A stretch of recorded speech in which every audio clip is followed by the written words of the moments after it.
প্রিয় মুক্তিকামী ছাত্র জনতা, আমরা দেখতে পাচ্ছি যে আমাদের এই অভ্যুত্থান এবং বিপ্লবের পরেই দেশে অরাজকতা নাশকতা করছে ফ্যাসিস্ট এবং তাদের দোসররা।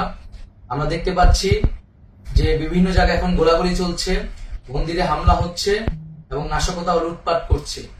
আমরা মনে করি আমাদের যে ছাত্র নাগরিকদের অভ্যুত্থান তাকে নস্যাৎ করার জন্যই পরিকল্পিতভাবে এই ধরনের ঘটনা ঘটানো হচ্ছে।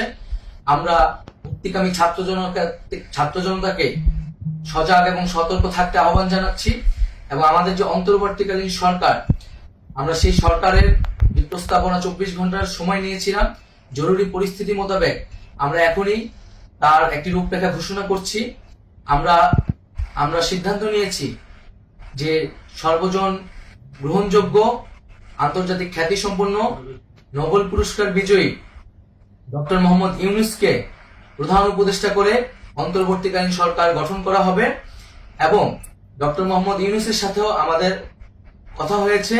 তিনি ছাত্র জনতার আহ্বানে বাংলাদেশকে রক্ষা করতে এই গুরু দায়িত্ব নিতে সম্মত হয়েছে। আমরা সকালের মধ্যেই আমরা এই সরকার গঠনের প্রক্রিয়া দেখতে চাই। রাষ্ট্রপতির কাছে আহ্বান থাকবে যে দ্রুত সময়ের মধ্যে ডক্টর মোহাম্মদ ইউনূসকে প্রধান উপদেষ্টা করে অন্তর্বর্তীকালীন সরকার গঠন করা হোক এবং এই অন্তর্বর্তীকালীন সরকারের বাকি সদস্যদের নামও আমরা সকালের মধ্যে ঘোষণা করব।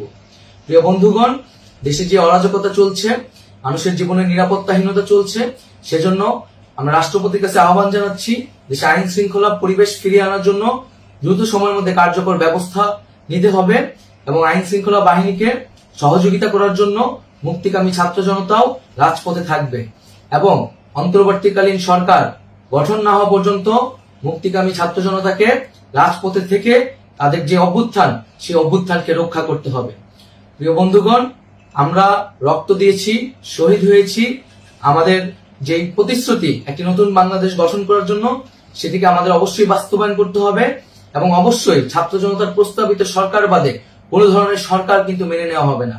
আমরা বলেছি কোন ধরনের সেনা শাসিত সরকার অথবা সেনা সমর্থিত সরকার অথবা এই ফ্যাসিস্টদের দোসরদের কোন বিটিং সরকার কিন্তু আমরা মেনে নিব না। কোন গণবিরোধী সরকারকে মেনে নেওয়া হবে না।